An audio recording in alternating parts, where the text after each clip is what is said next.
Invité sur le plateau de Quotidien ce lundi 27 mars, Édouard Philippe s'est confié sur son vitiligo et son alopécie.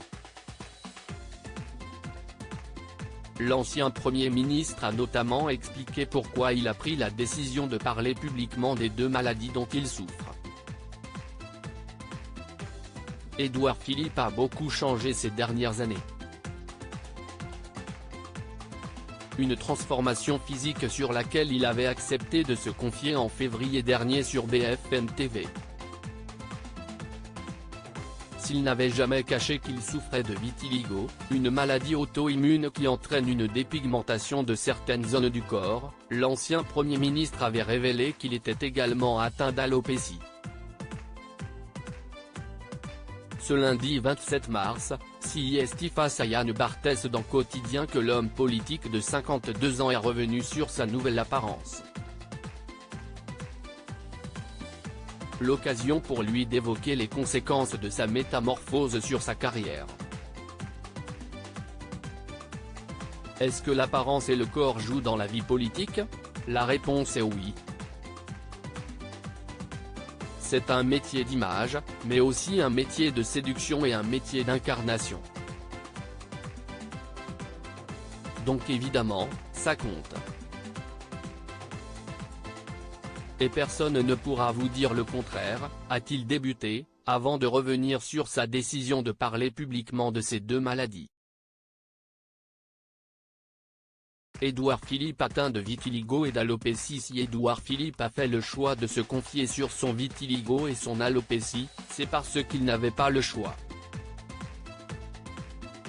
Je veux bien qu'on m'explique comment j'aurais pu ne pas en parler. C'est évident, ça se voit. Je ne vais pas me masquer et je ne vais pas mettre une perruque, a expliqué l'ancien chef du gouvernement, qui s'estime chanceux de ne pas avoir développé ces deux maladies avant la cinquantaine. Je l'ai déjà dit et je le redis, mais j'ai de la chance. Cette dépigmentation de la peau et cette perte de mes sourcils, de ma barbe et de mes cheveux, ça intervient à 50 ans.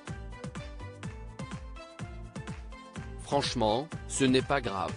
Je connais des gens à qui c'est arrivé à 15 ans. C'est monstrueusement plus difficile à vivre quand vous avez 15 ans, quand vous n'êtes pas complètement à l'aise avec votre corps parce qu'il est en train de se transformer et quand accessoirement les gens se foutent de vous. Pour moi, ce n'est pas très difficile à vivre, c'est vachement difficile à vivre pour plein de gens. Mais pour moi, ce n'est pas très difficile à vivre, a poursuivi Édouard Philippe, qui n'a aucune difficulté à assumer sa nouvelle apparence physique. Et ce, malgré les critiques. Alors d'accord, dans la politique, le physique ça compte, mais je fais confiance au bon sens et l'intelligence de nos concitoyens. Et donc je dis, ben oui, j'ai un vitiligo et j'ai une alopécie. C'est comme ça. Je vous le dis, vous en faites ce que vous voulez. Si vous trouvez que ça me fait une sale gueule, je n'y peux rien.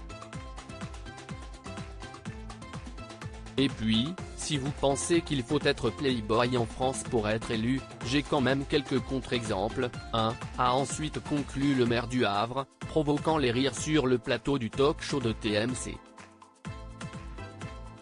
À lire aussi. Vous allez permettre que je vous pose une question? Tension entre Thomas Soto et Édouard Philippe dans les 4V.